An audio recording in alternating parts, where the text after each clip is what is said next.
Hello students, welcome to YouTube channel of Veena Memorial Senior Secondary School online classes. Today I am going to teach Civics chapter 1 of class 8 and the topic is the Indian Constitution. This is the first video of this chapter. इस chapter में हम देखेंगे कि constitution का meaning क्या होता है और किसी भी कंट्री के लिए कॉन्स्टिट्यूशन की नीड क्यों होती है और साथ में हम इंडियन कॉन्स्टिट्यूशन के फीचर्स देखेंगे.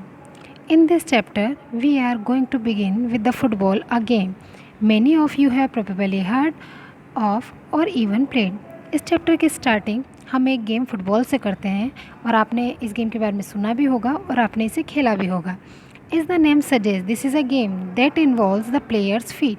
जैसा कि इस नाम से ही पता चल रहा है कि इस गेम को पैरों से खेला जाता है. According to the rules of football, if the ball touches the arm of any player except the goalkeeper, then this is considered a fall.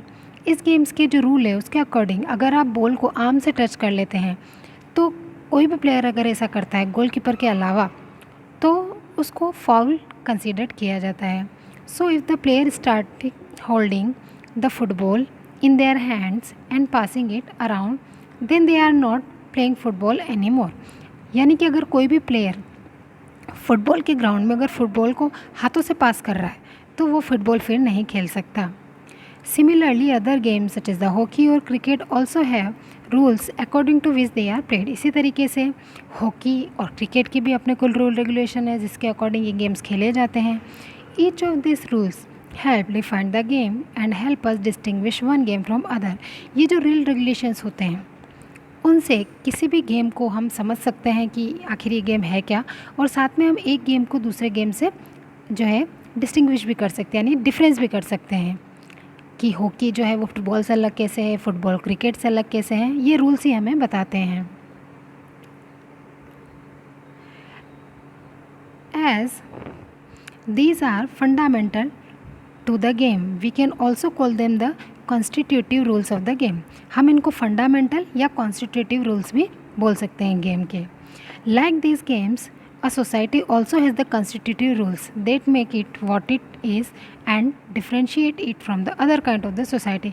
जिस तरीके से हर गेम्स के कुछ रूल्स होते हैं उसी तरीके से हर सोसाइटी के भी अपने कुछ कॉन्स्टिट्यूटिव रूल्स होते हैं जो कि उस सोसाइटी को बनाते हैं और साथ ही एक सोसाइटी को दूसरे सोसाइटी से अलग करते हैं. In the large society in which the different communities of the people live together. एक लार्ज सोसाइटी में जिसमें डिफरेंट कम्युनिटी के लोग एक साथ रहते हैं.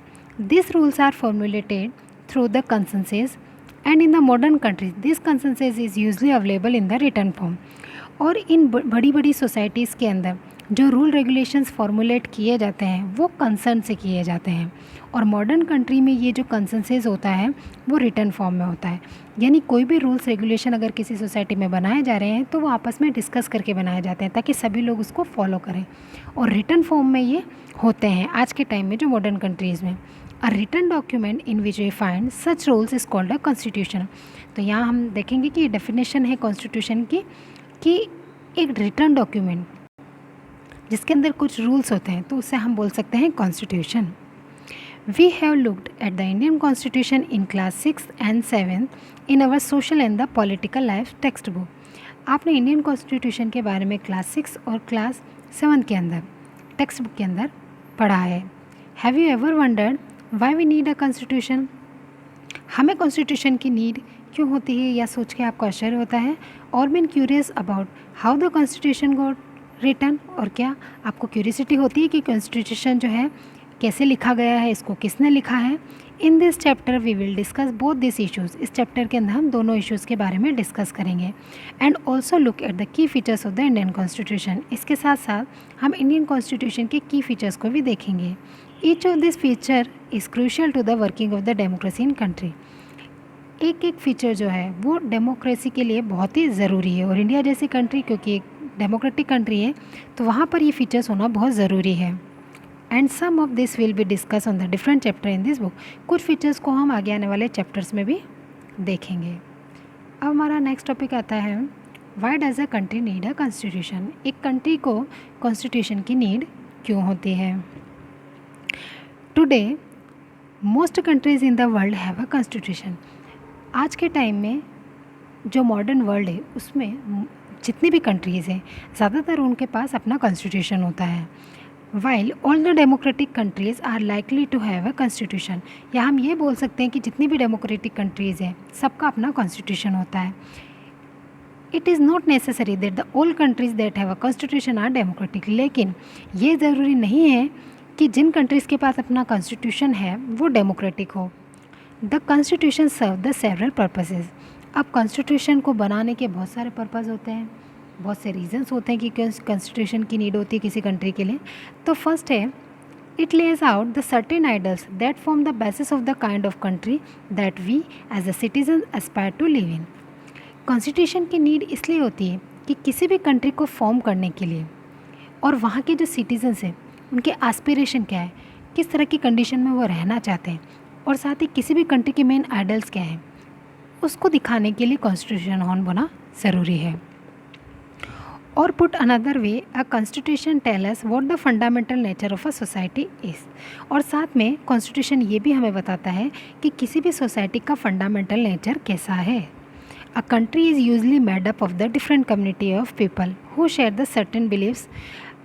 जनरली कोई भी कंट्री जो होती है वो डिफरेंट कम्युनिटी से मिलकर बनती है, डिफरेंट कम्युनिटी में रहने वाले लोगों से मिलके, और वो लोग शेयर करते हैं एक सेम बिलीफ को, यानी सभी लोग एक ही बिलीफ को फॉलो करते हैं.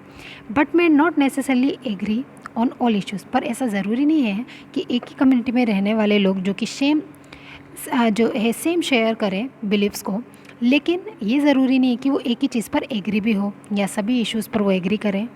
और constitution help serve as a set of rules and principles that all person in a country can agree upon. Constitution help करता है, एक ऐसे सेट ऑफ रूल्स को सर्व करता है जो कि प्रिंसिपल होता है एक कंट्री का, और जितने भी लोग होते हैं उस कंट्री में रहने वाले वो सब उस पर एग्री करते हैं, और किस अकॉर्डिंग कंट्री को चलाया जाएगा, गवर्न किया जाएगा, वो भी कॉन्स्टिट्यूशन पर ही डिपेंड करता है. तो कॉन्स्टिट्यूशन एक सेट ऑफ रूल्स है या वो प्रिंसिपल्स है जिसमें सारे कंट्री के जितने भी सिटीजन्स हैं वो उस पर एग्री करते हैं कि कंट्री को किस तरीके से गवर्न किया जाएगा. This includes not only the type of the government but also an agreement on the certain idols. Constitution सिर्फ यही नहीं बताता कि टाइप ऑफ द गवर्नमेंट क्या होगी, बल्कि एक इस तरह का एग्रीमेंट है जिसमें एक कंट्री के आइडल्स होते हैं, लोगों के बिलीफ होते हैं कि कंट्री को किस तरीके से रन किया जाना चाहिए. तो आज के लिए बस इतना ही, बाकी हम नेक्स्ट वीडियो में देखेंगे.